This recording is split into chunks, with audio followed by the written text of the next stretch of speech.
Hello बच्चों, हमारा chapter जो चल रहा है ग्राम्य जीवन यानी कि गांव का जो जीवन है।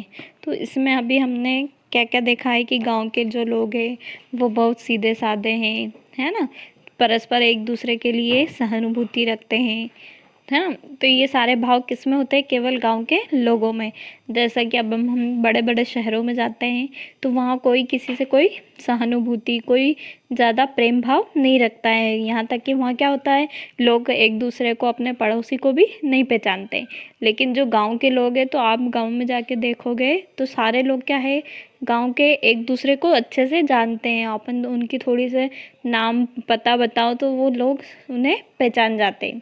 तो इसलिए जो कवि है वो क्या कहते हैं कि गांव का जो जीवन है वो शहर के जीवन से कई गुना अधिक अच्छा है ना। तो कवि यहाँ पर मैथिली शरण गुप्त क्या बता रहे हैं कि जो गांव का जीवन है उसमें वहाँ के जो लोग हैं वो कैसे हैं। श्रम सहिष्णु सब जन होते, यानी कि क्या होते हैं, गांव के लोग, सारे लोग क्या होते हैं, बहुत मेहनती होते हैं, है ना, बहुत मेहनत करने वाले होते हैं। आलस में ना पड़े सोते, गांव के लोग क्या होते हैं, आलसी नहीं होते, है ना, आलस में पड़े हुए नहीं रहते हैं। दिन दिन भर खेतों में रहकर, यानी कि क्या करते हैं वो लोग, दिन भर खेतों में रहते हैं और निरंतर काम करते रहते हैं।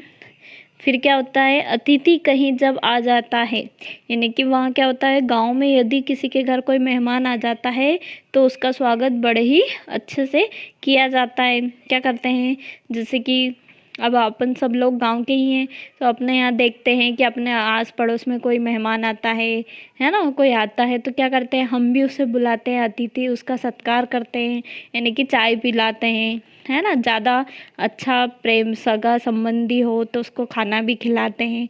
तो ये सब क्या है, प्रेम भाव है। ये प्रेम भाव का हम देखने को मिलता है केवल गांव में। शहरों में ऐसा नहीं होता है। शहर में कोई किसी को ज़्यादा पहचानता नहीं है तो इसलिए किसी को कोई बुलाता भी नहीं है। और गांव में क्या होता है, किसी के एक के घर मेहमान आया तो सब लोग उनसे बहुत खुश होते हैं, है ना, और उसका अतिथि सत्कार करते हैं, है ना, बहुत अच्छे से उसको रखते हैं, है ना। तो वहाँ जो अतिथि आता है उसको कैसा लगता है कि वहाँ वो बहुत अच्छा आतिथ्य पाता है, स्वागत पाता है और उसको बहुत अच्छे से रखा जाता है। अब कवि क्या कहते हैं कि ऐसा लगता है कि कोई संबंधी हो जैसे, यानी कि कोई भी अतिथि आता है तो उसको देखकर कैसा लगता है कि जैसे किसी का कोई सगा संबंधी आया हो, है ना। तो अब इसका अर्थ है श्रम सहिष्णु सब जन होते। कवि क्या कहते हैं कि गांव के लोग कैसे होते हैं, श्रम यानी कि बहुत मेहनती होते हैं, है ना, बहुत मेहनत करने वाले होते हैं। और वो लोग क्या होते हैं, आलस में सोए हुए नहीं रहते, यानी कि आलसी बिल्कुल भी नहीं होते हैं। दिन रात खेतों में निरंतर मेहनत करते रहते हैं, है ना, खेती का काम करते रहते हैं, है ना।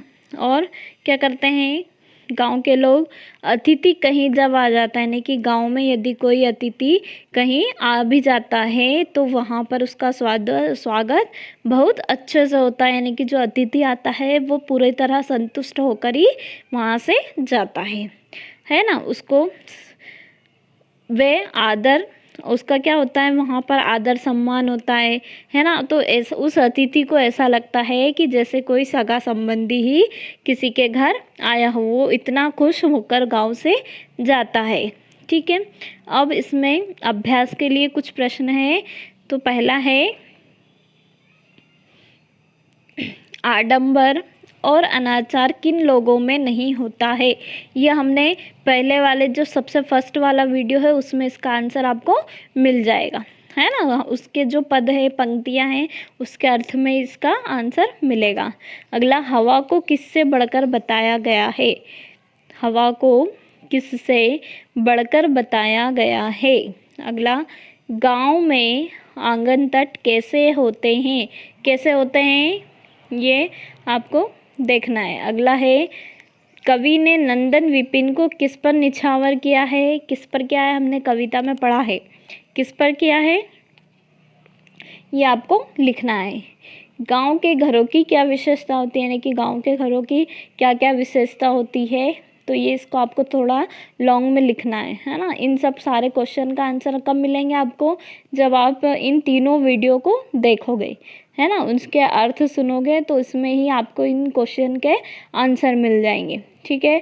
और कोशिश करना है कि इसकी संदर्भ, प्रसंग और व्याख्या भी लिख सको, है ना। संदर्भ में क्या लिखना रहेगा, चैप्टर का नाम लिखना है ना, और उसके कवि का नाम। प्रसंग में कवि क्या उद्देश्य रखता है, यानी कि क्या कहना चाहता है। और व्याख्या में क्या करना है, तो व्याख्या में इसका अर्थ बताना है। जैसे कि आप वीडियो सुनोगे, उसका जो पंक्तियां हैं उनका अर्थ सुनोगे, तो ये क्या लिखना है व्याख्या में, ठीक है।